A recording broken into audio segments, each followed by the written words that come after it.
James is a jerk, guys. I'm just gonna throw that out there. No, I'm not. You're the one who's just like, all right, I was waiting. I haven't started recording. Well, then fuck. Let me just unrecord. No, I was joking. Well, normally when I do something like that, you're like, "Are you serious?" And then at that point, I'd be like, "No, I'm just messing with you." But you stopped it, so I didn't know. I didn't know. Oh my god. Anyway, so welcome to another actual full episode of Neridfy podcast. Yeah, it's been about, I don't know, too long. Been too long. We like skipped a week, and then we put out like a mini-sode, and then we put this one out. So it feels kind of bad, man. But we're trying. But we have a lot of shit going on. Sorry. Right, especially with October, crazy over at Cinemechanics. Yeah, so right here we have an announcement that Neridfy podcast will go on hiatus for all of October because we have way too much shit to do. Wait, is that really the plan? No, not at all. Oh, okay. I mean, there may only be like 3 or 2 episodes in this month, which is why we kind of did the mini-sodes to help take some time from Neridfy while we do Cinemechanics, because yes, I do agree it's going to be a lot. Like tomorrow after I get back from work, I'm going to watch the first movie, so that way we can record Wednesday night. That sounds good to me. And yeah, we can just do a remote Wednesday record. Works. Yeah, absolutely. And then the second one, again, we can probably watch on Thursday and then record on Friday. Yes, that works fine. Yeah.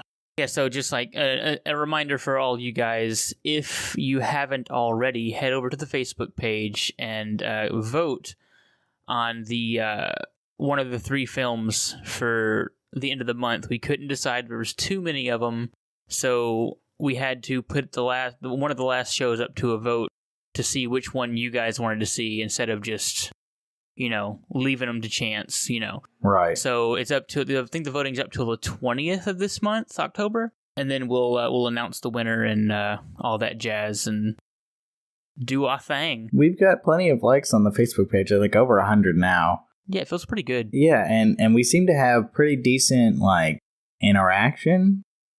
Every second or third post, we get some likes and maybe some people commenting or at least sharing the post, which is nice. And so, yeah. I mean, for us, have only starting this Facebook page, like, and really being into it, like a month or something, that's pretty substantial growth. And if we keep on the path that we're going and we get, because it seems every day that I wake up, there's at least 1 or 2 more likes.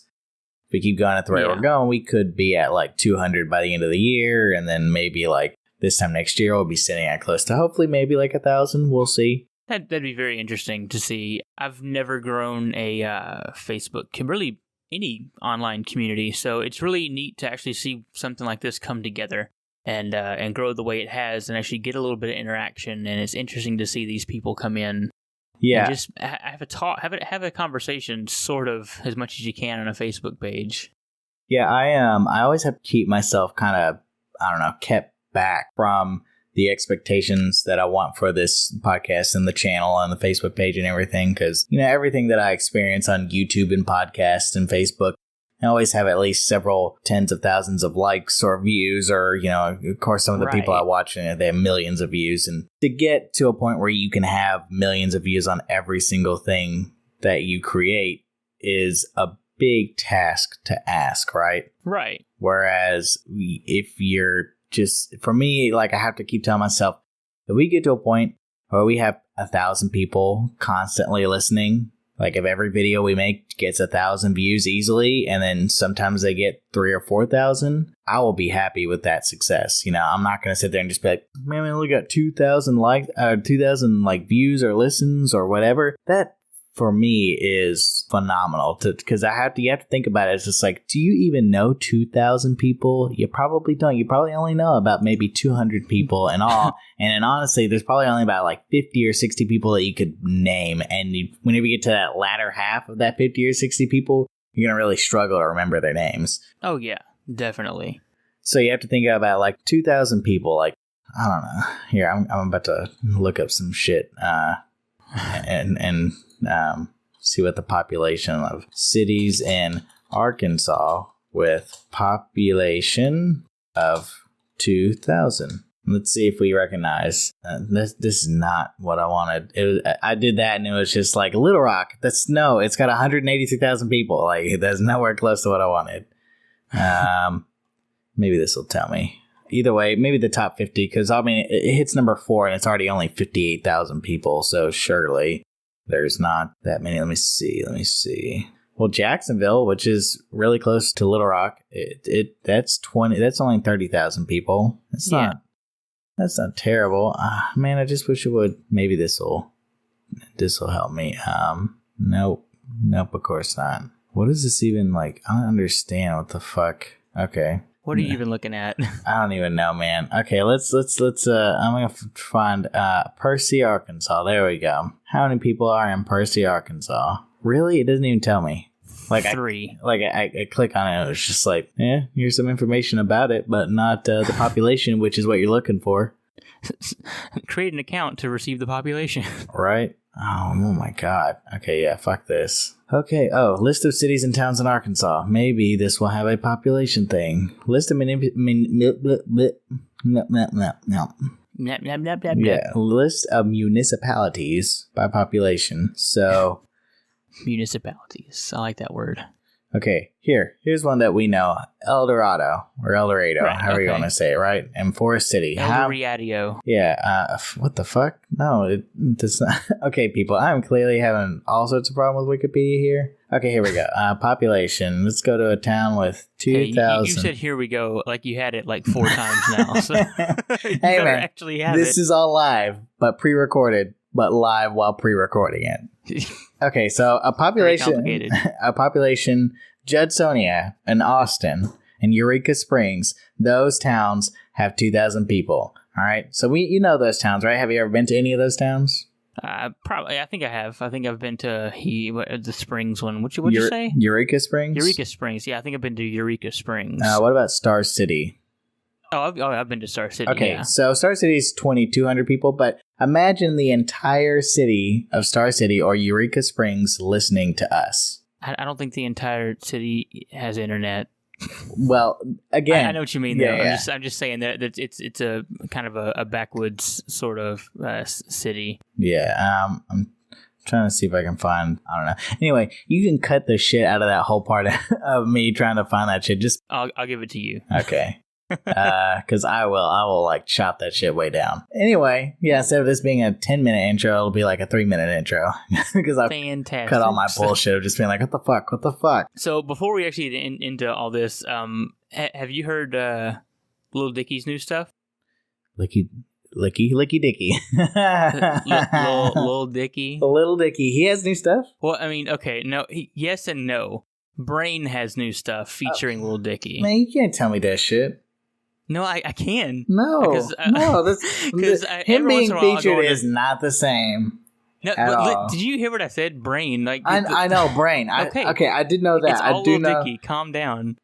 I didn't. Okay, so like every once in a while I'll go on Spotify and like see if he has anything new, and I just happened to scroll down to the featured on thing, right? And Brain has an entire album now, most of them featuring Lil Dicky. You're right, so it's just him and Brain. Yeah, so I did know. I did see that. I did see the Brain thing. That it was a latest release or whatever, and I was like, right. Oh, okay, cool. I'll have to check that out at some point because Brain is not Lil Dicky, is it? Yeah. Are you sure? Because he has his own separate concerts. What, really? Yeah, like I clicked on his Spotify page and it says, "See all concerts on tour, Brain." I kind of feel like that's a joke. So he has 3 shows right now. One is just him at the Casbah in San Diego. Then there's Dirty Sweet and Brain at the Casbah like a week later, and then Buckethead, Brewer, and Brain at the Fremont Theater. Okay, see, like I don't understand because like before he had the Pillow Talk music video, I watched him perform it like on YouTube, like in a concert.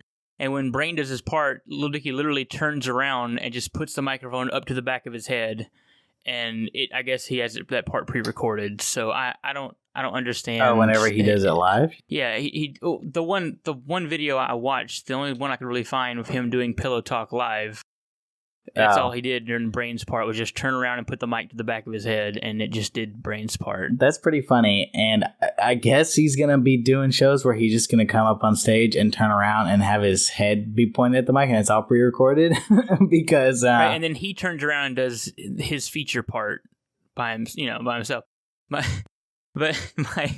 My point in bringing this up... Well, hold on, I was just going to say, I went down to his About thing to see if I could find out anything. You know, right. the About section that tells you about the artist and where they came from and their formation and blah, blah, blah. Literally, right. All it says is, I'm inside Dave, I go hard. That's it. Oh my God, I love it. I know what I am listening to tomorrow. You need... Okay, so I didn't get to listen to the whole thing yet, but I will tomorrow. But the song Cocaine, oh my God, it cracked me the fuck up on the way home, because I think the whole song is about Lil Dicky not doing cocaine. Mm-hmm. Like about he doesn't want to do it, and he has the story about how he's in the club and dancing with this girl, and the girl tries to get him to do a bump, and he's like, "Nah, I don't do that." And so she's like calling him a pussy for not wanting to do it, and he's like, "Well, actually, when I was little, I hated baked potatoes, but now I tried them, and they're my favorite kind of potato. So maybe." Like he's trying to justify doing cocaine. Oh my God, cracking me up. Oh I'm my telling God. you, this is why I love Lil Dicky. He doesn't give a fuck. No, well, I mean, this isn't his best stuff by far, but I mean, it's still, from what I've listened to, it's still pretty funny. Apparently, his most popular one is "How Can You Sleep." I haven't listened to that one yet, so there's somebody else featured on it. Oh, the game. The game is featured on that shit, so that'll be really? Really good, yeah. I'm listening to that tomorrow whenever I get to work, because that shit's gonna be so dope. Anyway. Yeah. So. Now I guess we should get into the show now. For sure. The show is it's about No Man's Sky. So we're gonna get into this again. Oh, because I have defended this game and will continue to defend it as long as I live. And there are a lot of people who have given up on it, and I feel like it's way too soon. And you're one of them. Oh yeah, I found it the other day, and I seriously considered going and selling it. I didn't care if they gave me $2 for it. I was just like, I don't think I want to deal with this anymore. I thought you'd already sold it, actually. I don't know. It's still sitting there. Because, I mean, our friend Jeff, he bought a PS4 for No Man's Sky. He played it for about a month, and then I guess got tired of it, and it wasn't what he wanted or thought it was going to be. So he sold his system and the game. Oh, wow. And, like, when they started actually releasing updates, and it started getting really good, I told him about it. He goes, "Man, I just wish that would have been there in the beginning." I'm like, I told you to hang on. I told you just to wait and give him time. Right. But he didn't want to listen, and now he doesn't have it. I don't know. I wish he would have waited, because, I mean, there's a lot of stuff now. Like, they just released an update the other day that was massive, just huge. But we'll get into all that in a second. Have you been keeping up with any of it? Like, kinda, sorta, not really. I mean, I know that they added the whole, like, base building thing, and then they had their weird little, like, stupid ARG, and then there were some more updates, but I really don't know much else. Let's just go through the updates. I'm only going to go through the big ones, like the next points. I'm not going to go through the little, tweaks in between the updates, the mini updates or whatnot. First, right. You have the foundation update, which is I'm assuming it's the last one you actually knew about, which is the base building. Right. It's got the base building, got new game modes, creative mode and survival mode. Mm-hmm. Which survival mode is like, it's no joke. It's ridiculous. Let's see. They got the base building. Well, I'm just kind of going down the list. They got farming in this one, so like, you don't have to, because once you make your base, that's it. Like, that's where you are. So when you travel away to like get new resources, you have to come back. So it's a lot of footwork. So they put in farming so you can go and get this one type of plant and then reproduce it in your base, so you don't have to keep going back and forth over like different planets and stuff. Mm-hmm. So that's really cool. I haven't actually got a chance to play a lot of this because of my lack of time with doing YouTube and now it's the podcast and married life and infant and all that stuff. I actually just picked it up last night because they had released that update, and it was the big one. So I updated it and I turned it on, and holy crap, it's like a completely different game. Really? It's the same and it's different. And you'll see as we go through the rest of these updates.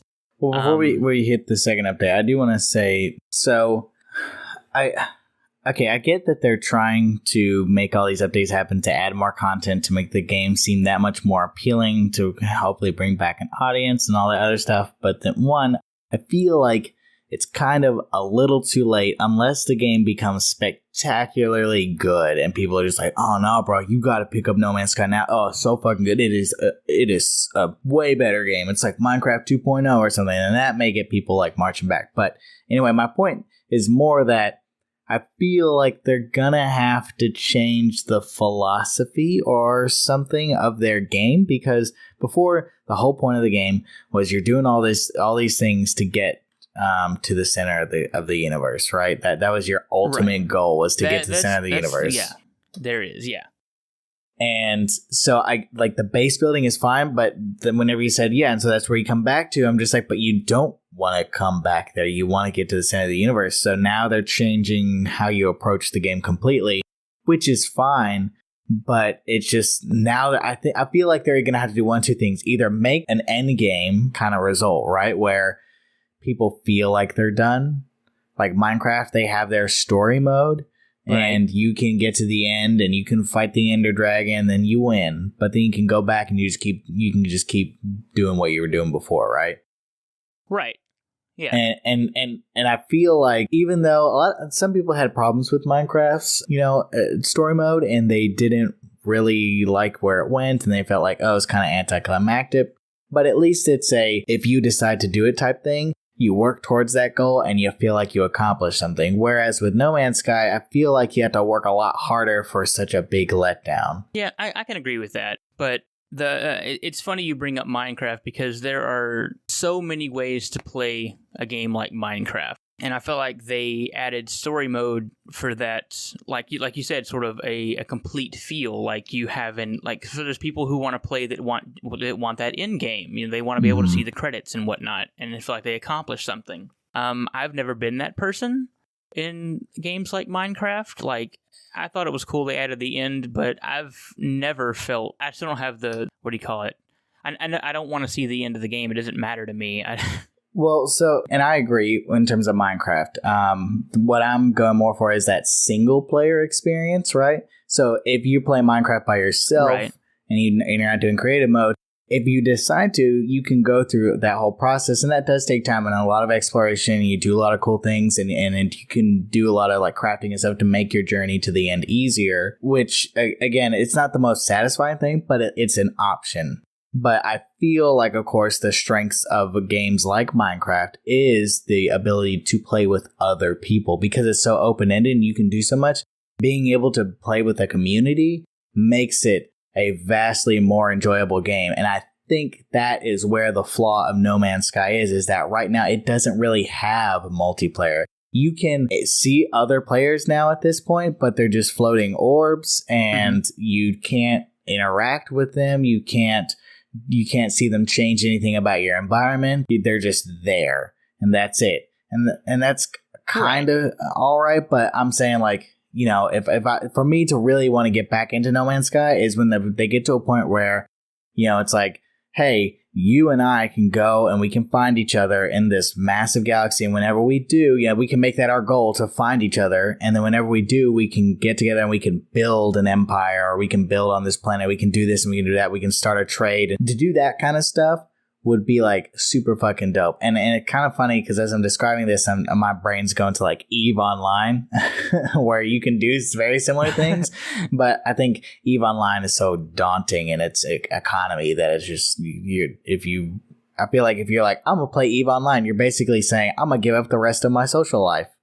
and that's the end of it, you know? That's kind of the way I felt like watching these updates roll by and me not actually participating and being able to participate in them actively. Because now I'm, 3 major updates. I'm trying to catch up with 3 major updates, and just seeing everything that I can do is a little overwhelming compared to what it was when I was playing like every single day, Because it was just like collect resources, sell them, get a better ship, get closer to the center, explore different planets. I want to find a lush planet. That's pretty much all there was when I was playing super actively. And now there's so much more with the bases, the base building, just all the extra stuff, the farming. It's a little overwhelming to just come into and try to catch up with all that. So that's my major hang up. And the fact that there's not really, like, I'll admit, like, the end game, or quote unquote the end game they have in there is like the biggest letdown ever, but it didn't really bother me because I never cared. Like, I wanted to, it was a whole big thing in the beginning was to race to the center. Mm-hmm. So I'm part of 2 communities on Facebook for No Man's Sky, No Man's Sky Atlas and Explore No Man's Sky. So I was on there every day just chatting like, oh, who's getting close to the center, all this kind of stuff. So I was kind of halfway participating in that. Mm-hmm. And so I got like a couple 100,000 light years from the center, and then someone leaked it. And I watched it. And I'm actually glad I did, because I could then stop with the race. You could basically say, fuck going to the center. I'm just going to keep doing this other stuff. Yeah, I didn't even really feel let down all that much personally. Like, I was sad because I knew that it was coming. Like, everyone was going to be like, oh, see, they didn't do anything with it. It's, it's such a big letdown, and I'd have to defend it more, because I will defend this game for as long as it's alive. But for me personally, it wasn't that big of a letdown, because that wasn't even my main goal. Like, I actually felt bad that I was rushing to the center, because I felt like I was missing so many planets. Like, I was just past them. I was missing so many cool things to see. So at that point, I think I actually started backtracking, like just going backwards to see what all I missed and everything. But I don't know. For me, the whole not a real ending thing didn't bother me at all on a personal level. It was just more like I was sad that I was going to have to defend it that much harder now.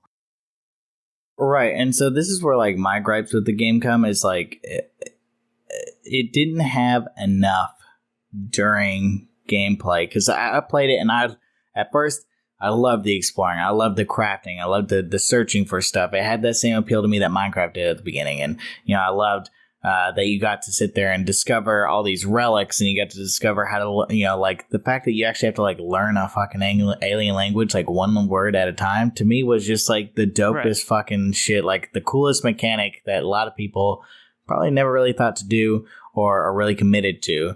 And that was all fine and dandy, but then once I decided, well, I'm going to leave my and I got really comfortable where I started at, and then that little solar system, I was like, oh, I'm going to jump to the next star system. Well, I do that, and then it's like, oh, now I have to learn an entire another language. And I was like, man, that's a huge time sink. And then the more I played, I'm just like, man, it's just, I don't know, like I felt very repetitive, and eventually I got to a point where I'm just like, you know what?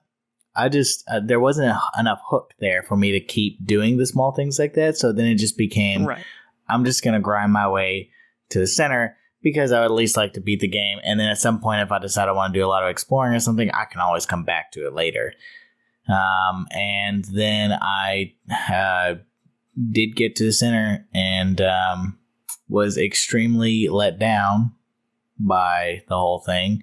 And was just like, well, fuck, if there's not enough hook for me to keep doing this exploring, and there's not enough hook for me to at least replay the game and try to grind to the center, but maybe do it less like speed runny, then there's really not much for me to come back to.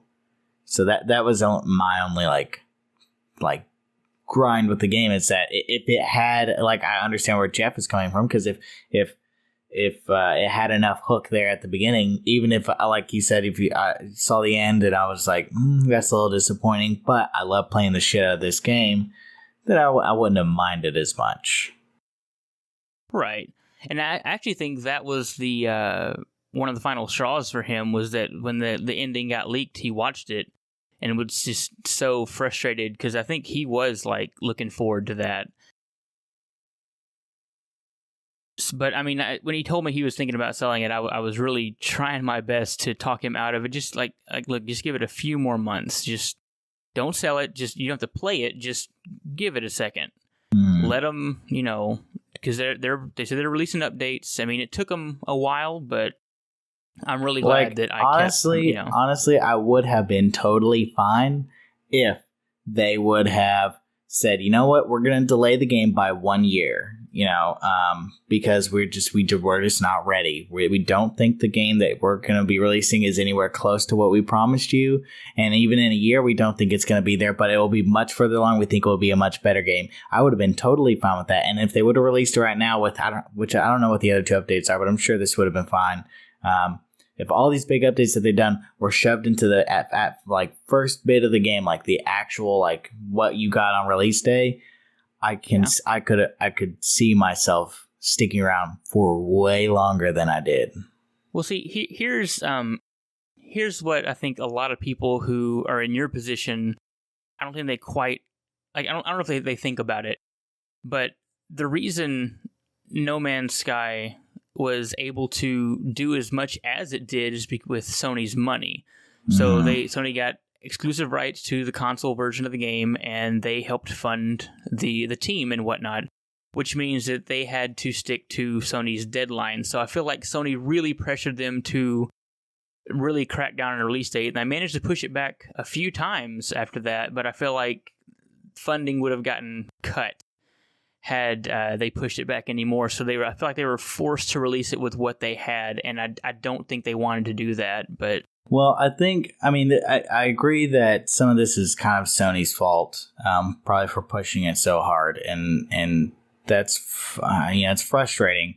But see, I'm actually with you on that. Like, I would have been totally fine with more delays if it meant a better game, because I feel like that's really what they wanted to do, was produce their vision, which they're getting now with these updates. So, I mean, I totally agree. I just think someone at Sony just didn't have the balls to fucking say, hey, I know we made an investment here, and this studio looked like they had a promising concept and idea, but honestly, it's not coming along, and we need to fucking talk about this, because if we release this, it's gonna be bad. Nobody had the fucking balls to say it. Everyone wanted to be like, no, we've already built so much hype around it, people will just buy a fuck ton of them, and then that'll be the end of it, and we'll make money off of it. It'll be fine. I think they were kind of greedy in that way, and yeah, I think if they would have actually been involved in this game, especially, like, I would have understood if they would have announced No Man's Game and everyone was just like, oh, it's just another indie, just forgot about it, right? Right. But it didn't. Like, it fucking blew up, and it was the talk of the town for like 2 years. People were just constantly just like, oh man, No Man's Sky, can't wait for that shit. This is gonna be so fucking dope. And every time they'd have another press release or another appearance at a Gamescom or Comic-Con or the Games Award show or whatever, like all that, you have all these appearances and you keep building it up. You have to step back for a second and be like, whoa, we're building a fucking like AAA monster in terms of hype here, but we're only producing an indie title. This is a problem. Somebody should have said that. And I think if they would have done that and they would have talked to the studio and said, look, if we guys didn't approach you, you would basically be an indie studio trying to make this massive title. And more than likely, I don't think anybody could argue otherwise. If they had gone it alone without Sony, they would have released it as an early release, early access title, and would have said, you pay a little bit of money and you help us test the game and everything, and we're going to build it as you go, much like Minecraft or PUBG or any of these other like big concept games that don't have a AAA budget behind them, right? And even though Sony gave them a lot of money, I don't think that they gave them anywhere close to AAA budget money and time scale. So I would have been totally fine if Sony would have stepped forward and been like, look, you guys are doing a great job, but I don't think this is going to get to where we want it to be by the release date. So we're going to delay it 6 months, and after the delay, we're going to announce it. And, let's say this talk is happening 6 months out before the release date, and we say we're going to delay it another 6 months. So it'll be a year from this talk. And at the 6 month mark, whenever there's going to be the original release date, we will make an announcement that this is going to be an early access title. We'll discount it a little bit, like $40, and people can buy it. And then y'all can do like free release updates for the next 2 and a half, 3 years. And then after that, y'all can start, once y'all feel the game is at hey, this is what we wanted, then you can add charged DLC type stuff. I think if they would have worked that out that way, I would have been okay with it, because people would have been like, I'm getting an early access. But, Sony and No Man's Sky studio were basically just saying like, no, this is a AAA title. It's going to be ready. You're getting your $60 worth. I think that's the thing I'm most bitter about, is that I spent $60 fucking dollars on this. I just bought PUBG like 2 weeks ago to play with my older brother, because he plays it a lot, and and this game is super popular, and it was only $30, and the fact that like I had to pay $60 to play something that felt incomplete, to be honest, it was the thing that gets me so riled up. And like I said, if it gets to a point where it's like a totally different game and it is amazing and it is everything, I'll fucking eat my words. I don't care. That's fine, because at least it got to somewhere. But honestly, I think by the time it gets there, I will be so disinterested at that point that I just won't play it. I feel like the whole Sony deal you were talking about, I feel like that's actually how it went down, but reverse. I felt like it was Hello Games being like, look, can we, it's not where we want it right now. Can we delay it 6 more months, so we can bring it up? And they're like, and Sony's the one that was like, hey, no, we've seen the footage. It's good enough for release. When the release date is, we're not putting it back anymore. So you're going to have to deal with that. And so, I mean, like you said, they had such a massive hype train going behind us already, and it was all on Hello Games. Everyone had Hello Games under a microscope. So any sort of negativeness about that would come right back on them, and Sony wouldn't see shit. They couldn't be the bad guy. So they had to keep being positive, like, yeah, it's going to be released this day. We're going to, everything's looking great, even though it wasn't where they wanted it. So they had to stay positive. It's just tough. Yeah, I mean, I don't know. The thing about it is like, it's, like I said, it's Sony for pushing too hard on it and not monitoring it close enough. But it's also a lot on Sean Murray and Hello Games for basically keep hyping it up.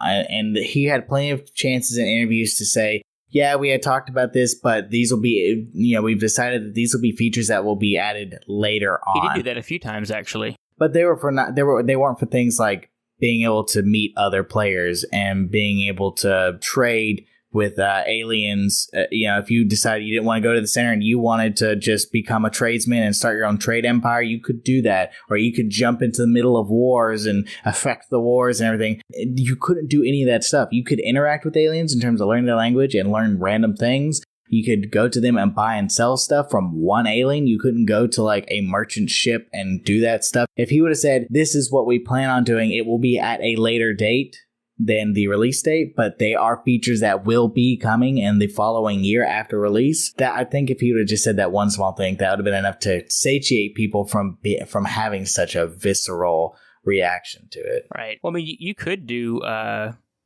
space fights when it first came out. Yeah, but they were kind of random, and then they weren't all that great. No, they definitely weren't. Which they're a lot better now. There's just there's a lot of stuff that has changed, and I mean I don't know the deal with Sony. So I mean maybe Sony they were under contract where they couldn't say certain things weren't coming because they were already promised they didn't want it to come back on Sony to look bad. But I feel like the fact that I did follow it so closely, it was both me being on the hype train full speed, but also kind of keeping me grounded as to exactly what was said. Because, I mean, every interview with Sean, he was trying to sell the game, but also keep everyone grounded the same way, because he was very careful with what he said. Because everyone asked, like, if multiplayer was there, he was like, that's not really the focus of the game. Like, we're all in the same universe, but, I mean, he was definitely wrong for skirting around it and not just straight up being like, hey, it's not going to be in there at first. Well, for saying, because he tried to hide it under the whole, everything's so the world's so massive that it's almost impossible to find someone. And then like less than a month after release, 2 people met in the same spot and couldn't see each other. I feel like he knew that would happen if someone did meet, but I don't think I feel like he thought he had more time to fix it. No, I do agree. I do think that in that aspect, Hello Games was hoping, like, okay, we're going to release it, and then we're going to work our fucking asses off to try to get some semblance of a multiplayer thing in there. and then we're just going to sneak it in an update, and then somebody will eventually run into each other, and then the more time that takes, the more time we have to develop it, whatever. Right. But I think they really underestimated the power of the internet. When people were going to, I mean, if you say that that's a thing, like, you can meet other players, like, because that was enough to just, like, fucking rivet people. You know, like, whenever, you know, I was hearing about this game, I was like, okay, this sounds pretty cool. But the minute they were just like, you can meet other people in this massively infinite universe, it's just like, what the fuck? I've got to play this game. This is gonna be fucking amazing. Like, this is like, it was like the fever dream, this fantasy game that people have been thinking about for the past, 20 years. Whenever they think of like a massively multiplayer game, it's just like, yes, this ever expansive universe that's massive and so big that's realistic that you're not going to be able to really run into other people, and it's going to be a rare thing, and it's going to be amazing. And then instead, I get it, it's procedurally generated, it's infinite, but they could have honestly put in an algorithm that basically went, hey, try not to have anybody spawn within 50 jumps of each other, right? Right. Because the game, I know whenever it spawns you in a new place, it's going to say, okay, here's your new place and here's all your stars around it, right? And so it could have easily gone, okay, here's you, check these other stars. Are there other players in other instances in these areas? No? Okay, spawn there. If yes, go somewhere else. Right. Try a different star. Right, yeah, and so they didn't really try that, and I get it, like, for people to run into each other, it was a miracle that happened that fast, because I don't think the next meeting of people didn't happen until, like, another month after that. Right. But then it started happening more and more, and I really think they underestimated how many people were going to be playing, because if only, like, 20,000 people were going to be playing it in total... Oh, yeah, it would take years. I mean, it would, probably to this day, I've never run into another person. I've never even ran into another planet that was named by another character or person, that was supposed to be a thing, is that you upload your stuff, and then if you go to someone else's planets or whatever, and you see those creatures, you see the planets, you can tell their name by other people, right? Yeah. But in all the time that I played and all the jumps I did, I never found another person's planet or creatures or anything. Never. Never. Were they all named like Penis Dog and Vagina Cat? Surprisingly, no. I don't remember what the names were, but I could just tell they weren't the pre-rendered, names that the game creates. And I mean, it tells you the user who created them also. That's another giveaway, obviously. Right. Huh. Yeah, so what are the other two updates, though? I've only got a little ways into the first one, actually, because after the farming, they actually introduced freighters. I mean, freighters have always been in the game, but now you can purchase them. Yeah, I remember that you could purchase a freighter and you could keep all your shit there. But eventually, you're able to purchase more than one ship and have them in your freighters. A whole lot of new items, new technology that lets you harvest new items, some change in HUD, you can stack items in inventory differently. The rest of this seems like a lot of just little cosmetic things, which are pretty cool, just make things easier to see. Okay, so that's pretty much, that's it for for Foundation update. Okay, so we're moving on to version 1.2, which is the Pathfinder update. Now, I feel like this one has moved more towards listening to the community, what the community wanted, because the first one was just a lot of stuff that they had promised but hadn't been able to put in yet. So I feel like they're trying to get on people's good sides again by putting in things that their players want. So the Pathfinder update has crisper visual. Okay, so you know how when you're playing, you'd go into like a little like super one of those one room things you find on planets. It's just like a little outstation, and sometimes there's something on like the little cube on the counter, and you look and it's lit up. So when you look at it, it's freaking blinding. They fixed that, so you're not freaking blinded by that. Good. Yeah, I will say there was a lot of like lens flare in this game, and it was it was blinding. There were times whenever you looked at things and you're just like, oh god, I gotta walk backwards. Oh, and okay, so in this update, you can also other people that visit your planets can see your base and explore your base that you've built. There's that. This is the one where you can own multiple ships. There are different specific types of ships now. There's the fighters, the shuttle, the hauler, and the explorer, all sort of geared towards different things. And there are different ship types, A, B, C, and S classes, all with more, it has superior damage potential, shield absorption, hyperdrive range, all that kind of stuff, depending on which type you get. And also, they introduce vehicles. Like, so when you make a base, you can build vehicles so you can explore the planet without getting into your ship and flying over the planet. You can actually, so the ground stays rendered. Because, when you fly above the planet, it kind of halfway renders and you can't really see what's on the planet. Right. Oh, and so it's pretty cool. Like when you're on your planet, you can create racetracks for your exocrafts, the cars you make on there. So basically, when someone visits your planet, they can build their own cart and race on your track, and I guess you can have like a best time and whatnot and that kind of stuff. Well, that's kind of cool. That's a little more community interactiveness. Yeah, see, they are listening. It just takes them a minute because they are still a small team, New shops and traders. They have a lot more components for base building, a lot different components, so you can have a lot more varied looking bases, new multi-tool classes, pistol, rifle, experimental, and alien classes. Also with their A, B, C, and S classes. Ooh, new weapon modes. I didn't see. I'm also catching up on a lot of this because I missed this because I haven't been able to play. Scatter Blaster, Pulse Spitter, and Blaze Javelin. I don't know what these things mean. There's a whole lot. Oh, and this is the one they introduced, Permadeath mode, which was even harder than Survival. Basically, once you die, you restart the entire game. Right. Yeah. So it's I played it. I did play that one. I remember that one, and that's ridiculous. And they added a nice photo mode, which is nice because the game is very pretty. It can be very computer background-esque. So you want to take a lot of those. For sure. Just a whole lot of cosmetic stuff that was really nice to see them include. So that was a big one, because it was a lot of stuff that the community wanted and wasn't actually promised. So it was kind of showing that they were trying. Right. And they're trying to make amends for the things that they did promise and weren't released, that kind of thing. But on to version 1.3, which is the Atlas Rises update. This is the big one. So we're going to go down the list here. What you have in this one is an additional 30 hours of story mode. There is a whole new story that you can participate in, a whole new storyline. There's actually a fourth race now. Oh, wow. That's a big endeavor. Yeah, it's a new interdimensional race, which is why we haven't seen them before, because they just arrived in our dimension. That's a clever way to throw it into the story. Haha, yeah, see? They've totally revamped the galactic map, so it's a lot easier to navigate.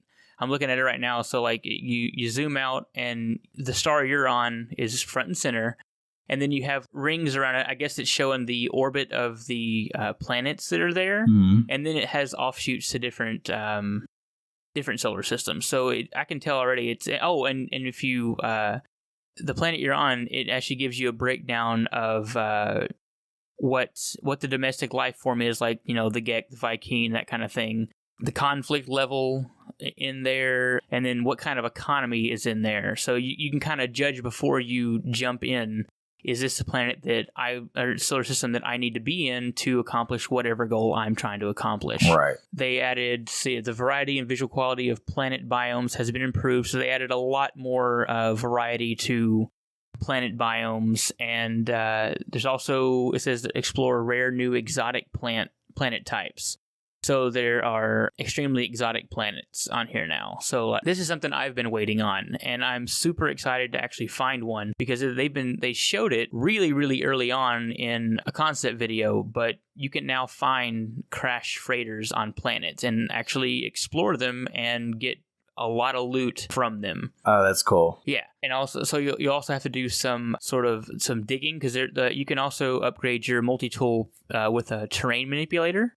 So the freighter is crashed like halfway into the ground, so you use that to dig away the ground around the freighter so you can access more of its cargo. But with the terrain manipulator, you can take away terrain, or you can add it. So you can build it up, and all kinds of stuff. You can pretty much make the planet how you want. Okay, so you can actually terraform it. Right. Basically, there's an extremely updated mission system, so you actually have more things to do in the solar systems you're in, and I think it even goes multi-system. If you need to go there, you can actually accept multi-system. Don't quote me on that, because I haven't played it, but that's just kind of what I'm thinking is happening here. There's interstellar trading, so your trades matter from solar system to solar system. So, like, if you actually go to a trader, let's say, in one system, and you flood the market with, like, I don't know, fuck tons of, I don't even remember any of the resources, but iron. You're just, like, throwing shit tons of iron at them, and then you go to the next solar system. Will it be that you get there and then iron sells for nothing and is cheap as fuck? How it works. I think there's also a little, like, I didn't mention this in the previous update, but you can do things like build like auto harvesters. So, like, let's say you find a giant like vein of iridium, but you don't want to stick around and like harvest it all. You're busy. So you just build an auto harvester and put it on there, and it connects to your base that you have, and it goes into like a little chest, so it auto harvests that. Oh, that's nice. But in this update, they had like a whole bunch of new I guess, what do you call it?